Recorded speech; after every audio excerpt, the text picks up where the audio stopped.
Hi guys, welcome to Niru Food and Drink YouTube channel. ඔන්න අද මම ඔයාලට නිල් කටරළු මලෙන් බීම් එකක් හදාගන්න හැටි වීඩියෝ එකකින් ගෙනාවේ.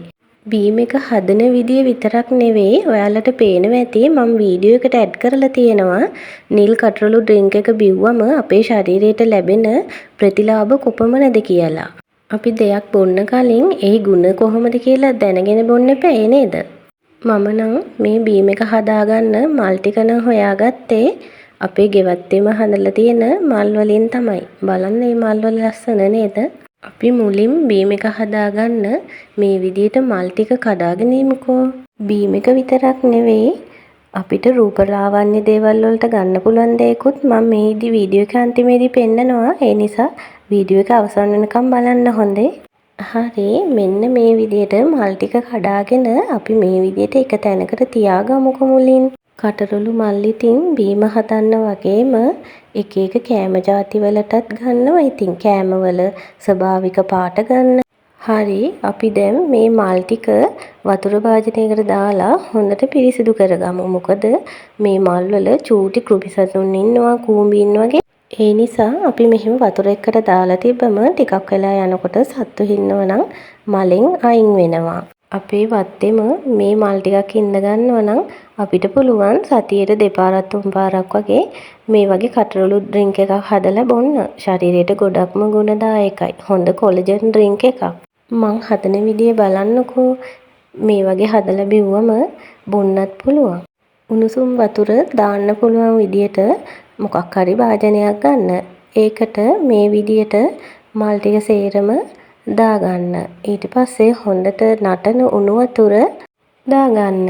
අපි මේකට තද රස්නේ තියෙන උණු වතුර එකක් දාගත්තම මේක වැඩි වෙලා තියන්න ඕන නැහැ. පාට ගන්නත් පුළුවන්. මේ කටරළු බීම් එකේ ගුණ ගැන දැනගත්තම මට විශ්වාසයි ඔයාලත් අනිවාර්යයෙන්ම මේක හදලා බොයි කියලා. හරි මේ විදියට උණු වතුර ටික දාගත්තට පස්සේ මේක වැහෙන විදියට මේ විදියට පියනකින් වහලා තියන්න. ටිකක් වෙලා වහලා තියන්න. විනාඩි 5ක් විතර තියුණම ඇති වෙයි. හරි දැන් නම් ඇති. දැන් මේක හොඳට මේ මල් ටික තැම්බිලා මල් වල පාට ඇවිල්ලා තියෙන්නේ. දැන් අපි මේ ටික වෙන භාජනයකට දාලා මේ මල් ටික හොඳට මිරිකලා මෙන්න මේ විදිහට භාජනයකට පෙරලා ගමු. බලන්න හරිම ලස්සනයි නේද? පාටත් හරිම ලස්සනයි නේද? අපේ වත්තේ නිල් කටරළු මල් ගොඩක් තියුණ නිසා මං ඉතින් මල් ගොඩක් ගත්තා. ඒකයි මේ තරම් හොඳ තද පාටක් ඇවිත් තියෙන්නේ. ඔයාලට ඉතින් ඒ තරම් ගන්න අවශ්‍යත් නැහැ. ඔයාලට ගෙදර වත්තේ මල් තියෙන ප්‍රමාණයට හදාගත්තම ඇති. ඉතින් පාට අඩු උනායි කියලා ඒකේ වෙනසක් නැහැ.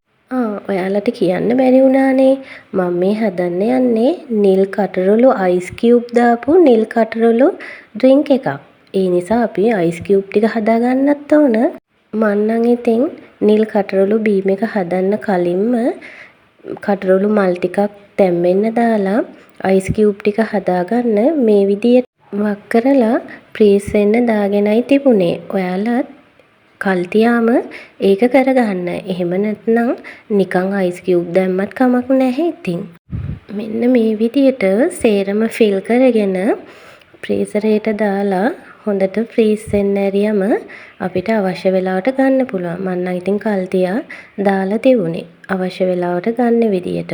හරි අපි දැන් කලින් නිල් කටරළු මල් ටික තඹගත්ත වතුර ටික මේ වගේ ග්ලාස් එකකට වක් කරගමු.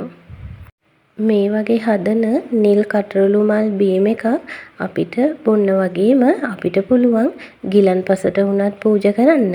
පන්සල්වල බෝධි පූජා හැම තියෙනකොට මේ වගේ හදලා ගෙනියන්නකෝ.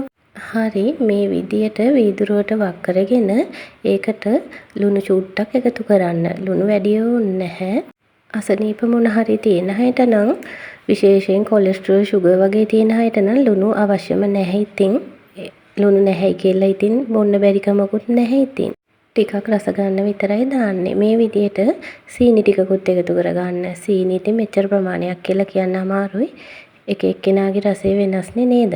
Tamanට අවශ්‍ය ප්‍රමාණයට සීනි දාගත්තම ඇති. ඉතින් ඒක අඩු වැඩි කරගන්න Tamanට අවශ්‍ය පරිදි. ලුණු සීනි විතරක් නෙවෙයි මම නම් මේ බීම් එකට දෙහි ටිකකුත් දානවා. ඉතින් දෙහි ටිකක් දැම්මම ඉතින් රසයි ඉතින්. කෝකටත් හොඳයිනේ දෙහි. ඉතින් ගුණයිනේ. මම නම් ඉතින් දෙහි බෑයකින් තමයි දෙහිස්ම ටිකක් එකතු කරගත්තේ. ඔයාලට ඉතින් කැමති විදියට එකතු කරගන්න පුළුවන් ඒක ඉතින්. දැන් ඉතින් අපි අර දාගත්ත ලුණු, සීනි, දෙහි ඇඹුල්ලේ සේරම හොඳට දිය කරගන්න එපායනේ. ඒ නිසා හැන්දක් අරගෙන ඒ ටික හොඳට දිය වෙනකන් දිය කරගන්න. බීම හදනකොට ඉතින් හොඳට ඉතින් සීනි ටික දිය වෙන්න එපා. ඒ නිසා ඉතින් වැඩි වෙලාවක් සීනි ටික දිය කරගන්න වෙනවා. හරි, මේ විදියට දැන් දිය කරගෙන අපි දැන් මේකට අපි හදාගත්ත නිල් කටරළු අයිස් කියුබ් ටිකක් දාගන්න එපා. හරි, ඔන්න මෙන්න මේ විදියට අයිස් කියුබ් ටිකක් රෙඩි දැන්. මෙන්න මේ විදියට අයිස් කියුබ් ටික අපි දැන් වෙන භාජනයකට දාගමු. මේ අයිස් කියුබ් වලට නම් මං හරිම ආසයි. මං නිතරම ගෙදර මේ විදියට අයිස් කියුබ් හදනවා මූණේ ගන්න. හරි, අයිස් කියුබ් ටික දැන් අපි දැන් බීම එකට දාගන්නත් ඕන. වැඩි වෙලාවක් මෙහෙම එළියේ තියන්න බෑ, දිය වෙනවනේ. අපි හදාගත්ත බීම එකට මෙන්න මේ විදියට අයිස් කියුබ් ටික දාගමු එනම් හොඳේ.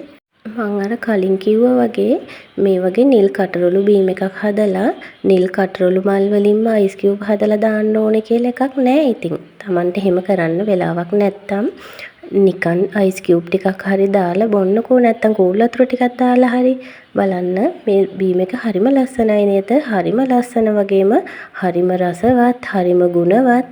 මම වීඩියෝ එකේ මුලින් ඇඩ් කරලා තිබ්බ නේද නිල් කටරළු බීම වල තියෙන ගුණ. අනිවාර්යෙන් ඒ ටික බලන්න හොඳේ.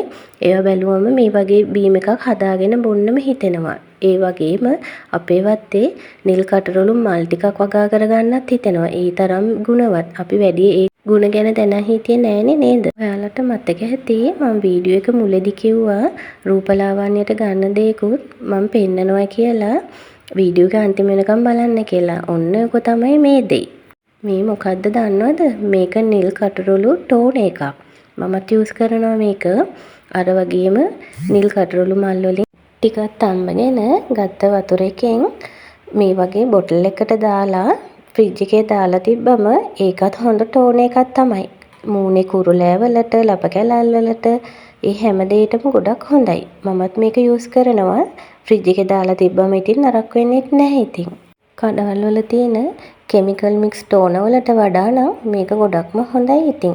ෆ්‍රිජ් එකේ දාලා තියාගෙන මූණ සේදුවට පස්සේ ගන්න පුළුවන්. වීඩියෝ එක හොඳයි නම් සබ්ස්ක්‍රයිබ් කරන්න.